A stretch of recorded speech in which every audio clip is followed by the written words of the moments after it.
Mask upase hojikti yamna common oire ado upiba mask gi manungda kari oire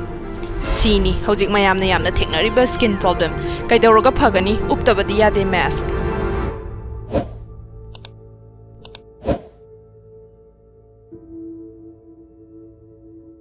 Maskne haiba si mask ka ACNE ga punjalaga saba wahaini maskne अखोई हौजिक ओइरिबा COVID-19 की situation असैदा मयाम yam तोइना थेंगनाबा skin problem अमनी अदुदगी हाइबा वाहै मास्कने हाइसि थोलकमनी अदुगा मयामनसु यामना सिजनबा वाहै um ओइरे ngasi video saida ai topic ahum ka cover tawjage ahanbada maskne si karam haina thogali ani subada aikoina masi kari tawga treatment tawba yai aduga ahum subada makhata na tholok tanaba kari tawba yai haibidu ngasi video saida nainasi ahanba maskne thokpagi maram asidi friction haibadi aikoina karingba pot sakani taknaba matamda oirakpadubu friction hai aduna aikoigi oiriba sigi area saida mask option ba matamda naton khadang adagidi khajai sigi area saida aikoigi mask dagi skin the pressure pieba aduga ngahakandana wangangba lengba khotba tawba matamda haiba skin du da friction thoeba haidi taknaba do oeba adu oiba kanda uring je thoklai adudagi di maskne oirei ani suba maskne oirpagi maram asidi akoina holiba sore haibadi akoina sore je mask gi manung da honjalani adagi di mask gi manung da honjalabaina hairiba akogi sore asi chatpham leitrabaina manung da phullaga leireba adudagi di holiba sore si sagala ani adagi di chocho laura ani aduduga akogi tukhong da tongaga leirani adagi tukhong da phunjala ani tukhong da phunjalakpadagi di bacteria mayam gi harawbam oirani haidi o sidaisa ahawba mayam ama leire charje akogi yum sarase na adu oirpa taraga di black heads white heads adagi skin problem mayam laani aduna adum maskne je form tawba matamda yam laihalleba aikoina sumaina tawba matam seida ahum suba maskne oirpagi maram asidi aikoina upiba mask ki phi haibadi mask ki fabric tu dagi aduna public ki damakta di aikoida reusable mask as is now haina recommend awi haibadi reusable haibadi aikoina amuka hanna sizna ba yaba sura chamaga aduna medical staff ta leibasing gi damakta di mogi damakta di surgical masks ne haibadi amuktang one time use amuktang sizna raga langthokpa kaigino da moidi ngaha kandana bacteria mahik matai sing expose tawrga leibaina amuka hanna sizna ba yade aduna mogi damakta di surgical masking recommend awi aduga aikoigi damakta di public ki damakta di haiba aikoida option mayam leibani na reusable masks no haibaina aikoida sizna ba yaba mask makhal mayam ama leiba aduna aikoina mask ki phi je yengba batamda aikoida sore honbada nungaiba adagi skin da irritation thoktaba friction thoktaba sigumba makhal gi phi khallaga sizna bi gadabani aikoina mask khanba batamda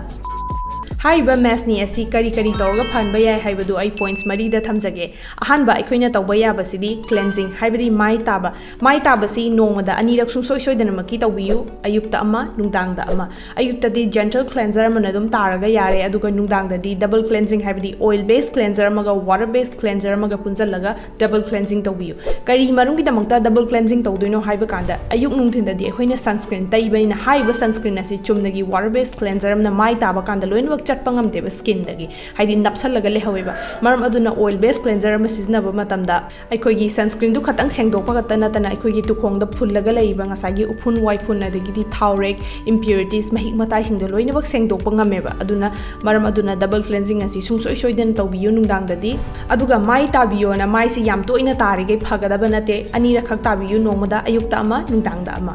ahum suba aikoina tawba yaba sidi basic skin care haibadi tangai fadaba skin care do tawbiyoba haibadi aikoina cleansing tawba toner aduga serum ama moisturizer ama aduga sunscreen taibase kaubi kanoba aduga nungdang da budi somna haibadi songi laiba skin care step 6 ogera 7 ogera 10 ogera mayam tawba yai adagi exfoliation physical ogera chemical ogera sumba mayam na chingbasu tawba yai ado ayukta di aina ngasai haijakiba aikoigi skin da yamna tairige aikoigi tukhongje phunjalaga laigani ado tukhong do phunjalaga laiba matam du da mask amuk option targadi haiba skin to the friction to thoglani irritation thoglani adagi di tukhong phulani adu dum haiba ngasagi bacteria oirapagi pambai do dum oirane ba maramaduna yai makai skin care si basic oina tawbiyu ayukta di nungdang da di songi apamba sing do loina bak tawbada akaiba leite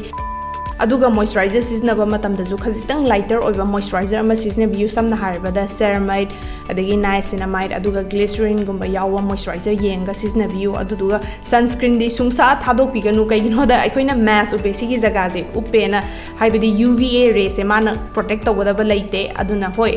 aikoina hai khanba ya haibdi o mass upabaina phijina nungsa de thengdrena adumaina kashu oide aikoigi upiba phi du da kashu UVA rays protection di yaung gani aina thajade aduna sunscreen je sungtha thado piganu aikoina basic skin care tawba matamda aduga somna product sing yengba matamdaju non comedogenic oiba product yengbiu aina non comedogenic ki matangda akupa marol di mamangda video ma semjakrabani makhoi se karino aduga makhoi na khoi gi skin da kari kana ba pi haina aduna akupa marol gi damakta di adugi video du yengbiro ahum suba maram aikoina tawa yaba sidi makeup haiba makeup asi aikoigi thabaki matungina hanadi makeup mayam ama taibiramba ya edo hojik oiba situation sidadi yai makai makeup tu khara handabiro tangai phadana tawdaba yade hargana bb cream gumba ama taibiro natraga moisturizer da tinted oiba haibadi moisturizer da khara machu yawba natraga karigumba moisturizer amaga somna apamba foundation duga khajiktang mix tawrga dumaina taibasu yai aduna yai makai makeup asi khara handabiro kaino da aikoina makeup se mayam tawba matamda amta khanbiyune skin care dugi mathakta makeup to mayam taiba matamda akhoi tukhongje phunjalani adagi mask amu upsalani adu oiba thargadi tukhongdo phulani adagi ngasagi chapmana ba same problem do laane ba haidi mahik matai oirakpa bacteria formation marmaduna yar makai sigi matama seida makeup tawdasu khara makai di handabiyu mari suba aikoina tawba yaba sidi 100% cotton mask is nabiyu mask se upa matamda aikoina sore su honba nungairani adagi di sudok sujin tawbusu nungairani aduga aikoigi skin da ju irritation habidi hakachaba nungaitaba du su thokaroi haiba Maskne si makhata na tholokta na ba aikoina kaidoba yai haiba kanda aikoina undergarments haibadi aikoina manungda setliba phi nung selurga amuk selurga suba chamba dumaina haiba mask de su sumaina tawbiyo amuk upuraba matungda ising asabada subiyu aduduga suba matamda su detol gumba hapaga mahik matai leramba targa su sinaba dumaina tawbiyu uring yamna thungandaba ichine naw singi damakta di mask makhal makhal siznaba yai aduga akoina su yam kalakchai aikoidi uring yamna thunganba adagi skin jam sensitive oiba ichine naw mayam leibaina ado aikoigi damakta di aina haijaba 100% cotton mask siznabiyo adu oiba targa de mask ni tholopagi changsi kharma kaidi handarakani na khanjai aduga aikoina thengnariba problem asidi kasumta nate aikoidi public ni medical staff ta leiba mi singdi moidi nungti upini aduga pung kuina upini makhoina hena nungai pote aikoidi ngai hak thokpada upagi wani yam kuina su upanate maram aduna seasoning singbiyo aduduga basic skin care tawbira matungda aina ngasai haijagi besingdu ningsing biraga sungsoi soidana miki mask sidi upiyu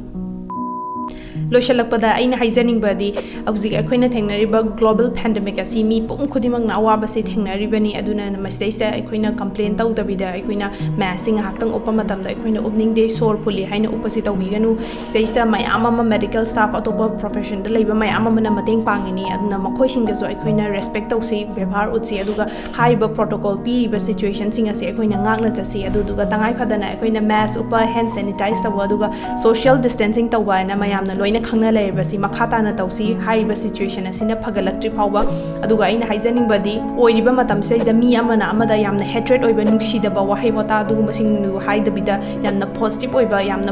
oiba mingonda haidi nungaina ba wahai wata harga amana amapu encourage tongina si ngasigi video si karigumba enjoy tawiba targadi like ama tawiyo aduga kanagumba da su share tawiyo ma si mi loinba upna banina aduga makhata ba kari video sing yengningi haibana chingba su comments tawiyo. Thank you so much for today. Bye bye.